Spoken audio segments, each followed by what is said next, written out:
Boubacar Bari, le vice-président de l'Union des forces républicaines, le parti dirigé par Sidya Touré.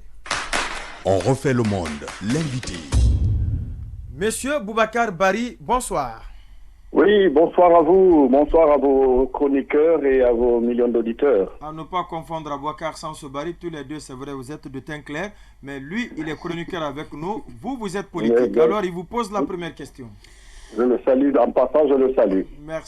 Merci. Alors, M. Bari, j'imagine que vous avez suivi notamment le discours réplique du colonel Amara aux propos tenus par le président de la Guinée-Bissau. Qu'est-ce que vous en avez pensé? Bon, écoutez, je crois que c'est assez regrettable que nous en arrivions à des invectives à ce niveau de responsabilité.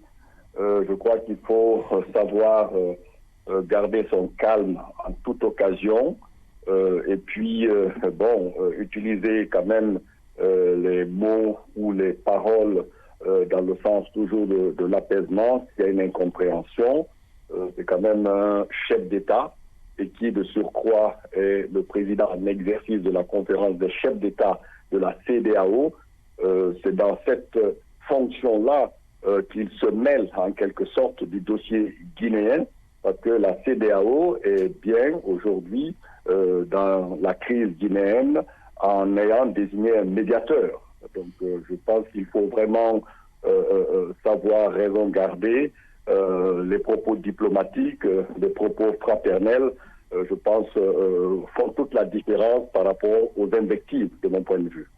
Alors, vous dites que vous déplorez qu'on en arrive là, mais est-ce que vous avez suivi aussi les propos de Ambalo? Est-ce que le ton qu'il a employé était le bon? Le canal. Voilà, est-ce que ce ton-là n'était pas de nature, ne rend pas compréhensible la réplique venue de la Guinée? Écoutez, pour qui connaît le caractère trempé du président Ambalo, ne peut pas s'étonner de la manière dont il parle. Bon, mais ce n'est pas une excuse non plus. Oui, en sachant en plus que c'est un... je dis ce n'est pas une excuse non plus. Je dis bien qu'on connaît son caractère trempé. Il vous souviendra, il n'y a pas très longtemps, bien qu'étant considéré comme un petit pays, il avait affronté le président Alpha Condé et le président Alassane Ouattara en les accusant d'avoir fait un coup d'État constitutionnel. Donc bon, il est vraiment, je crois, c'est une position qui est dans son caractère et sa nature, mais en même temps, il a donné une opinion par rapport à un débat. La CEDEAO a clairement indiqué la limite fixée par rapport à la durée de la transition. Il semblerait que, il y a une divergence sur ce plan-là, mais encore une fois, véritablement, il faut pouvoir calmer les ardeurs, ne pas aller dans les excès et tenir compte de la préséance, que ce soit par l'âge, que ce soit par la fonction. Il faut tenir compte de la préséance en toutes circonstances. Alors, parlant de la gestion de la transition, est-ce qu'à observer aujourd'hui les choses, vous avez comme l'impression que le colonel Mamadi Doumbouya, ou en tout cas le CNRD, a une certaine volonté justement de mettre en application les recommandations faites par le médiateur dans la crise guinéenne? Bon, pour le moment, ces recommandations ne sont pas encore disponibles. Je pense et après la mise en place du cadre de dialogue, les recommandations, parce que c'est la recommandation principale bien sûr. du rapport qui a été élaboré à l'issue de la médiation de Yahi Boni. L'actualisation du cadre de concertation. Il a été question d'un cadre de concertation actualisé. C'est ça le terme précis de son communiqué. Donc ça veut dire que quand il faut actualiser quelque chose, ça veut dire que dans ces consultations, il a constaté qu'il y avait des divergences par rapport au format et au cadre. Nous, ce que nous avions espéré, c'est que, tenant compte effectivement de cette recommandation, vous vous souviendrez que le président du CNRD a rendu visite au Premier ministre lors d'un conseil interministériel, l'appelant, l'invitant à aller vers les autres qui ne sont pas encore entrés dans le processus. Donc, on connaissait cela, n'est-ce pas? Il a même couru une nouvelle dans la foulée que le Premier ministre allait essayer de rencontrer de manière informelle ou de manière discrète pour pouvoir justement échanger par rapport aux préoccupations des uns et des autres. C'était ça l'attente, n'est-ce pas? Peut-être que s'il avait suivi ce processus-là, il aurait peut-être intégré les appréciations des autres acteurs sociaux et politiques qui ne sont pas encore dans le cadre de concertation tel qu'ils l'ont mené jusqu'à maintenant. Il aurait peut-être pu avoir quelques idées sur ces questions. Il aurait peut-être pu anticiper sur un certain nombre de choses.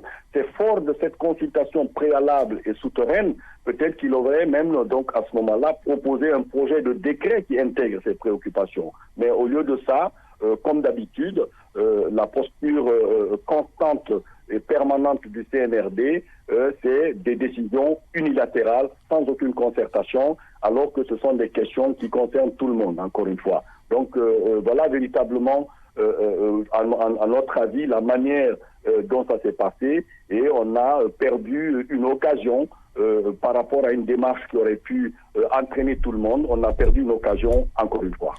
Alors, on a l'impression que vous prétendez co-gérer le pays parce que vous voulez que le cadre de dialogue ainsi annoncé devrait sortir des entrailles de vos discussions, de vos compromis. Et quelle marge donner donc au CNRD? Écoutez, bon, la formulation même de notre déclaration conjointe des 4 coalitions ne ferme aucune porte, encore une fois. C'est simplement peut-être une sorte de recadrage en tenant compte d'un certain nombre de préoccupations.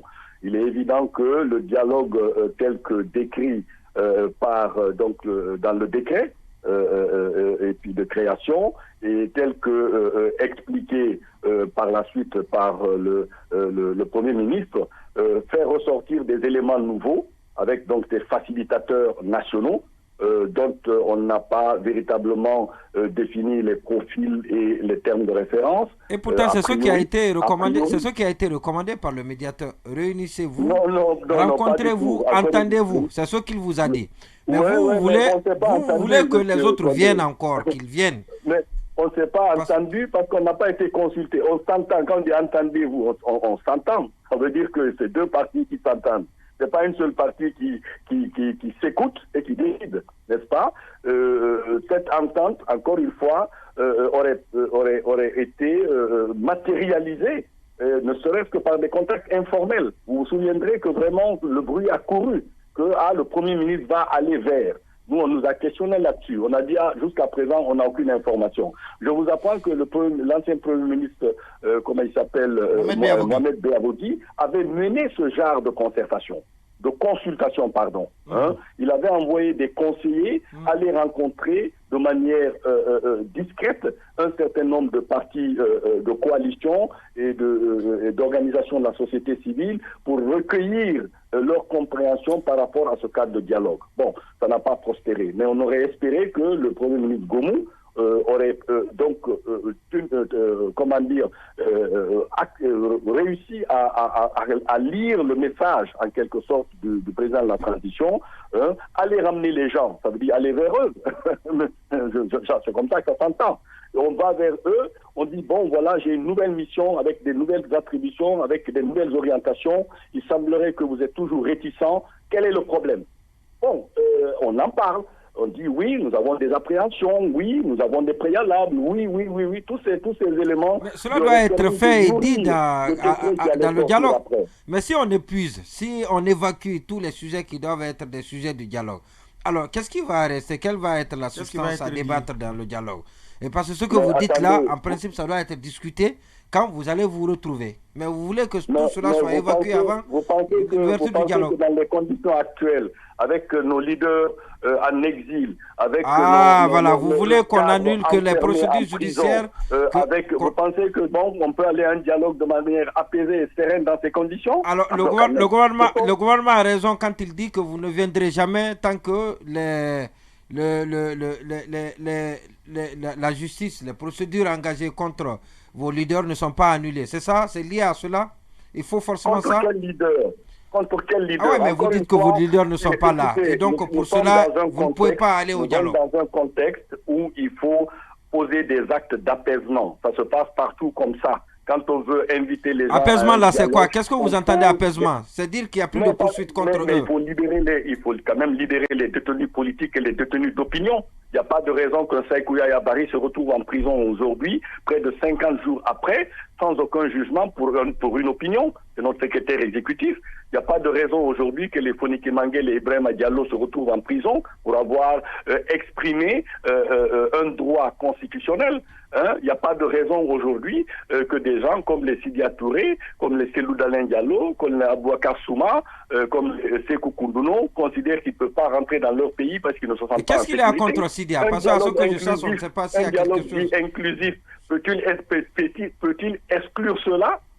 Il faut quand même aussi s'interroger. Donc c'est pour ça qu'on avait évoqué avec le médiateur un mécanisme de pré-dialogue. Ça s'est passé en Côte d'Ivoire de cette façon pour arriver à la rencontre entre les trois chefs d'État, l'actuel et les anciens, pour apaiser la situation, avec des décisions d'amnistie, de grâce présidentielle, d'indemnisation, de libération de prisonniers. Ça s'est passé comme ça au Tchad. Il y a eu un pré-dialogue. La Côte d'Ivoire n'est pas un bel exemple. Hein. Ne nous parlez pas de la Côte d'Ivoire, c'est 10 ans après. La Côte d'Ivoire n'est pas un bel exemple. Les mécanismes de dialogue sont les mêmes partout. Les mécanismes de dialogue sont les mêmes partout. Quand il y a une crise de confiance entre les protagonistes, on essaie de créer le meilleur environnement possible pour apaiser les points de divergence les plus criards. Donc c'est mettre entre parenthèses toute action judiciaire. Bon, il faut qu'elle envoie la peine. Il faut qu'elle envoie la peine. Il faut regarder. Donc, tout le monde doit sortir. Tout le monde doit être. Tous qui sont poursuivis par la CRIEF, donc doivent être élargis. Oui, tout. Non, oui, mais, tout le monde. Tout le monde que tous ceux qu'il a cités là, c'est pas des gens qui sont poursuivis par la CRIEF, monsieur Sissé. Oui, mais quand non, c'est nous, c'est la CRIEF. Non, il a parlé de Fonike Mangel. Oui, Fonike. Non, il n'y a pas que ça. Il parle des leaders politiques qui sont poursuivis par la justice. C'est ce qu'il a dit là. Encore une fois, n'est-ce pas? Ça, c'est des délits d'opinion. Je parle des détenus politiques qui sont en prison pour leurs délits, pour des délits d'opinion ou dans l'exercice d'un droit constitutionnel. C'est de cela qu'on parle. Alors, puisque ce cadre de dialogue doit être piloté par le Premier ministre, il y a aussi, en plus de la sortie médiatique du ministre-secrétaire général Amara Kamara, il a aussi fait une déclaration. Est-ce que cette déclaration, vous l'avez lue? Écoutez, j'ai commencé à la lire plutôt. Bon, j'ai été tellement estomaqué que bon, j'en ai retenu mon souffle. Bon, écoutez, c'est une dimension du Premier ministre que je découvre, en quelque sorte, n'est-ce pas? Il donnait un peu le sentiment et l'impression d'être quelqu'un de très pondéré, mais c'est vraiment un discours, disons, une déclaration extrêmement forte, extrêmement agressive. Et encore une fois, je considère que ce n'était pas ni le moment, ni la façon. Dans ce genre de démarche, il vaut mieux peut-être que le ministère des Affaires étrangères, qui est plus familier des arcanes diplomatiques, il lui aurait fallu laisser le ministère des Affaires étrangères monter au créneau, parce que lui, il est quand même à un niveau où il faut avoir épuisé toutes les voies au niveau du gouvernement avant éventuellement qu'il se prononce, et après lui, c'est le président de la transition qui se prononce. Il faut savoir suivre un peu ces circuits-là, mais bon, là, il a court-circuité tout le monde, il a mis la barre très très haute par rapport à la réaction qui pourrait intervenir, et je trouve encore une fois regrettable que nous en arrivions aujourd'hui à cette forme de communication qu'est l'invective. Alors, ça, vous avez parfaitement raison. Jamais dans l'histoire de l'humanité, des ministres ne s'attaquent à des présidents. Les présidents entre eux, les ministres, à la limite, un ministre des Affaires étrangères. Voilà, qui décide la politique extérieure du pays. Oui. Alors, l'autre question, observez un peu ce bras de fer. Est-ce que vous ne craignez pas aussi, si vous voulez, des prétextes ou des manœuvres pour exploiter ou pour perdre le temps inutilement? On dit le cadre a été créé, mais ceux qui sont demandeurs ne veulent pas venir. On a passé une année, on ne sait même pas si c'est compté ou pas. Est-ce que si ça continue comme ça, même finalement les 36 mois ou les 15 mois ou 18 mois que certains réclament, est-ce que finalement ça ne va pas nous ramener jusqu'à 5 ans? Bon, on verra bien, hein, si on est capable de rester 5 ans dans cette posture-là et dans cette position-là, on verra bien, l'avenir nous le dira. Mais encore une fois, nous n'avons pas refusé de dialogue. Vous avez évité ou vous n'avez pas accepté la démarche telle qu'elle devait se dérouler, vous ne l'entérinez pas, parce qu'encore une fois, nous n'avons pas été consultés pour notamment la prise de ce décret, alors que c'était ça le principe.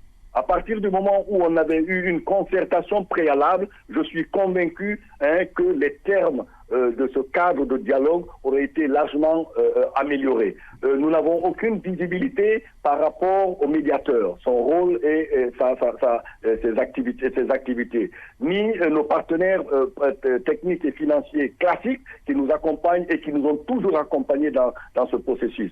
Le profil des, comment on appelle ça, des facilitateurs nationaux. On est en Guinée, quel est le profil, comment est-ce que ce choix peut s'opérer alors qu'on est dans une grande crise de confiance. Donc, c'est tous ces éléments, s'ils avaient été discutés au préalable, je suis convaincu que cela aurait enrichi le décret et nous n'en serions pas là aujourd'hui. Donc, nous ne sommes pas responsables de ce statu quo parce que c'est une position qui est immuable et permanente de notre part. On n'a pas varié depuis pratiquement les déclarations du G58, si vous vous souvenez. Et ça a continué ainsi de suite par coalition. Et quand on a rencontré le médiateur, on a encore remis ça sur la table dans nos mémorandums. Allez-y, Massouma. Oui.